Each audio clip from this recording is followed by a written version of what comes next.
बिस्मिल्लाहिर्रहमानिर्रहीम। अस्सलाम वालेकुम। आज जो टॉपिक हमने पढ़ना है this is the switching applications of bipolar junction transistors, यानी किस तरीके से हम बाइपोलर जंक्शन ट्रांजिस्टर को एज अ स्विच यूज़ कर सकते हैं। तो प्रीवियस लेक्चर में हमने ये पढ़ा था कि जब बाइपोलर जंक्शन ट्रांजिस्टर्स जो है इसमें एक जो इसका रीजन होता है वो फॉरवर्ड बायस होता है और दूसरा जो है वो रिवर्स बायस होता है। और अगर बेस करंट को हम ज़ीरो कर दें तो फिर कलेक्टर करंट जो है वो भी ज़ीरो हो जाता है और इस रीजन को हम कट ऑफ रीजन कहते हैं। और जब हम बेस करंट जो है कुछ ना कुछ अप्लाई करते हैं बेस एमीटर जंक्शन के फॉरवर्ड बायस होने की सूरत में, और उस बेस करंट जो है वो कलेक्टर करंट की फॉर्म में अपीयर होता है और बहुत ज़्यादा कलेक्टर करंट हमें अचीव हो जाता है, तो वो फिर हमारे पास सैचुरेशन रीजन आ जाता है।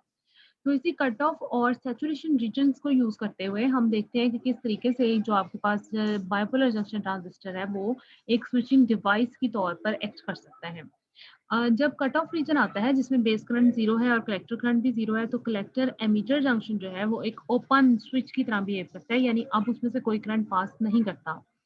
और इसी तरीके से अगर आपके पास बेस करंट मौजूद है और उस बेस करंट की वजह से कलेक्टर करंट अचीव कर रहे हैं आप, और जब कलेक्टर करंट अपनी सैचुरेशन लेवल पर जाता है, तो इस कंडीशन में कलेक्टर और एमीटर फंक्शन जो है वो एक शॉर्ट एमीटर, आपके पास जो जंक्शन रीजन्स जो हैं they are acting like a short. Short का मतलब है कि इसमें से करंट जो है वो फ्लो कर सकता है। तो ये एक आपके पास स्विच के इक्विवेलेंट बिहेवियर में ये शो कर रहा होता है, यानी अब जो स्विच है वो क्लोज स्विच की तरह एक्ट करता है, यानी जैसे कि किसी भी सर्किट में स्विच क्लोज होता है तो करंट फ्लो करता है और जब ओपन होता है तो करंट फ्लो नहीं करता। इसी तरीके से ये जो चीज़ें हैं ये हमें नज़र आ रही हैं, यानी एक जो स्मॉल वोल्टेज ड्रॉप है ट्रांजिस्टर के across even few tenths of the volt, तो उसके नतीजे में आपके पास फौरी तौर पर सैचुरेशन वोल्टेज अचीव हो जाता है और फिर आपके पास जो सर्किट है वो एक क्लोज्ड सर्किट की तरह बिहेव करता है जिसमें करंट पास करता है।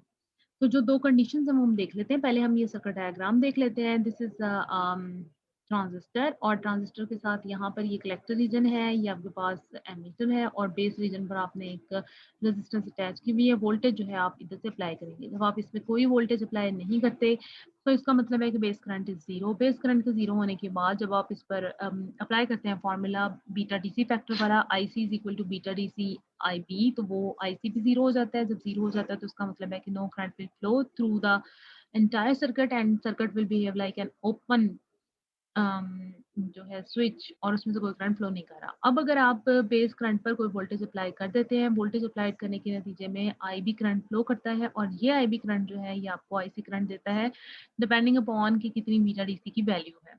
और finally for maximum base current IC जो है वो आपके पास सैचुरेशन रीजन में आ जाता है। सॉरी, मिनिमम बेस करंट ये सैचुरेशन रीजन में जब आता है तो मैक्सिमम करंट फ्लो करने की वजह से ये आपके पास क्लोज सर्किट की तरह बिहेव करता है, क्लोज स्विच की तरह बिहेव करता है। तो अब हम इन कंडीशंस को देख लेते हैं। जब ट्रांजिस्टर जो है it is in the cut off region, तो क्या होता है बेस एमीटर जंक्शन जो है वो फॉरवर्ड बायस नहीं होता, क्योंकि यहाँ पे कोई वोल्टेज अप्लाई नहीं हो रहा होता है। Base emitter junction reverse bias होता है, आईबी ज़ीरो होता है तो आईसी भी ज़ीरो होता है। और अगर हम करंट की लीकेज को निग्लेक्ट कर दें तो हमारे पास जितने भी करंट्स होंगे वो ज़ीरो होंगे और फिर हमारे पास जो वीसीसी है it becomes equal to VCE. यानी ये जो कलेक्टर मीटर वाला वोल्टेज था जिसको हम रिप्रेजेंट करते थे वीसीसी माइनस आईसीआरसी से, तो क्योंकि आईसी ज़ीरो है तो वीसीसी के बराबर होगा, यानी जितना भी सीई वाला वोल्टेज है ये इस वीसीसी के बराबर ही आएगा। In case of saturation current हमारे पास क्या होता है, अब बेस एमीटर जंक्शन जो है वो फॉरवर्ड बायस है, उसके फॉरवर्ड बायस होने की वजह से कुछ ना कुछ बेस करंट फ्लो करता है। उस बेस करंट के फ्लो करने की वजह से एक मैक्सिमम कलेक्टर करंट जो है वो आपको मिलता है। और अब ये जो फॉर्मूला है कलेक्टर एमीटर फंक्शन वाले वोल्टेज का, वो हमारे पास कुछ इस तरह से आता है कि VC will be equal to VCC minus ICRC। और अब ये जो ICRC में से IC को आप ले लेते हैं तो आपके पास VCC माइनस VCE हो जाएगा और IC will be equal to VCC minus VCE over RC। मतलब बेसिकली जब हम इसके ऊपर लगाते हैं KVL रूल तो हमारे पास आता है जी VCC, और क्योंकि ये हमारे पास टोटल वोल्टेज है दिस इज इक्वल टू जो ड्रॉप हो रहा है आरसी के क्रॉस आईसीआरसी, और प्लस जो ड्रॉप हो रहा है यहाँ इसके क्रॉस मतलब वीसीई।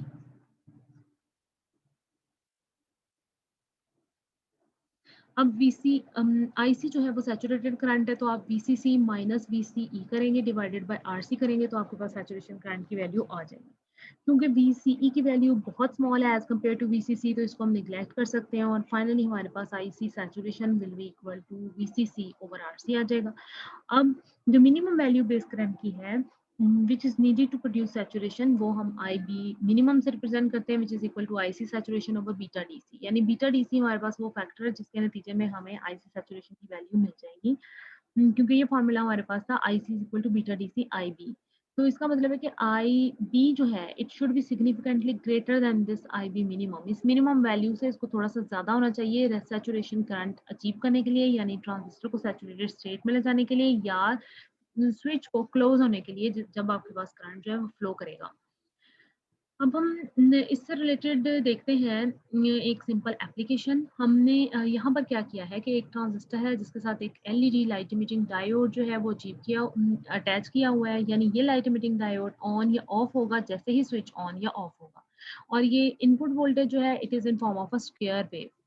तो जैसे ही आपके पास इनपुट वोल्टेज 0 था, तो इस 0 की वजह से क्या था कि आपके पास बेस एमीटर जंक्शन जो है वो रिवर्स बायस था, इसमें से कोई करंट फ्लो नहीं कर रहा था, आई भी 0 था, आईसी भी 0 था और लाइट इमिटिंग डायोड जो है आपको ऑफ नज़र आता है, यहाँ कोई आपको लाइट नज़र नहीं आती। जैसे ही ये जो स्क्वायर वोल्टेज है ये अपनी मैक्सिमम स्टेट पर जाता है, यानी ये 0 और फर्ज करें ये 1 है, इस स्टेट पे जब जाता है तो बेस एमीटर जंक्शन फॉरवर्ड बाइस हो जाता है। इसके फॉरवर्ड बाइस होने की वजह से आईबी करंट एग्जिस्ट करता है। आईबी करंट जो है वो आईसी करंट को प्रोड्यूस करता है और ये जो आईसी करंट है ये जब फ्लो करता है स्विच में क्लोज होने की वजह से तो लाइट इमिटिंग डायोड ग्लो करता है, इसमें से लाइट इमिट होती है।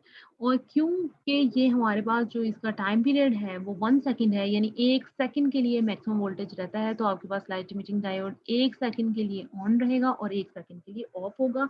यानी आपके पास ऑन ऑफ होता रहेगा ये लाइट इमिटिंग डायोड, क्योंकि जब स्विच ऑन होगा मैक्सिमम वोल्टेज पर तो ये आपके पास लाइट इमिटिंग डायोड ग्लो करेगा और जब आपके पास स्विच ऑफ होगा फॉर 0 वोल्टेज तो ये लाइट इमिटिंग डायोड जो है ये भी ऑफ होगा, यानी कोई लाइट यहाँ मौजूद नहीं रहेगी।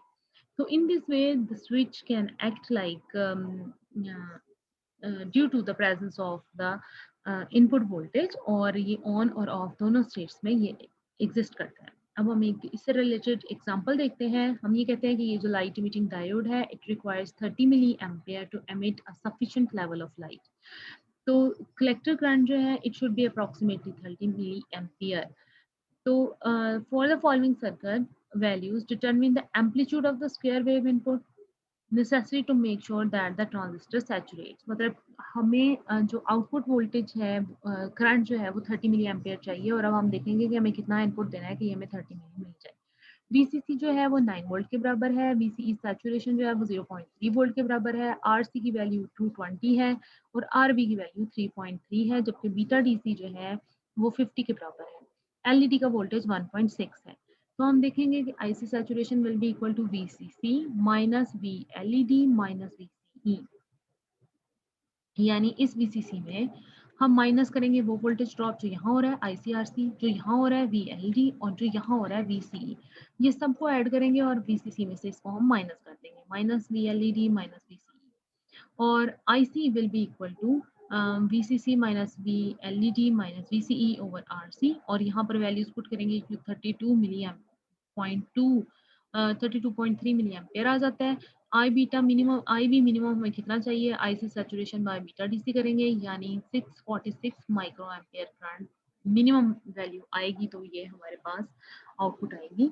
और सैचुरेशन को इंश्योर करने के लिए हम इस use twice the value of I B minimum, इसकी हम ट्वाइस वैल्यू लेंगे जो कि 1.29 मिली एम्पेयर आ जाएगी, यानी हम 646 को 2 से मल्टीप्लाई करेंगे तो IB will be equal to VRB over RB। तो input minus VBE over RB आ जाएगा। V इनपुट जो है वो हमें मालूम करना है, VBE 0.7 है और RB की जो वैल्यू है यहाँ पर वो दी है 3.3 किलो ओम की। तो V in minus 0.7 is equal to 2 IB RB, ये इसके बराबर है। तो ये सारी वैल्यूज को सॉल्व करने से हमें मिलता है 4.96 वोल्ट जो कि है इनपुट वोल्टेज।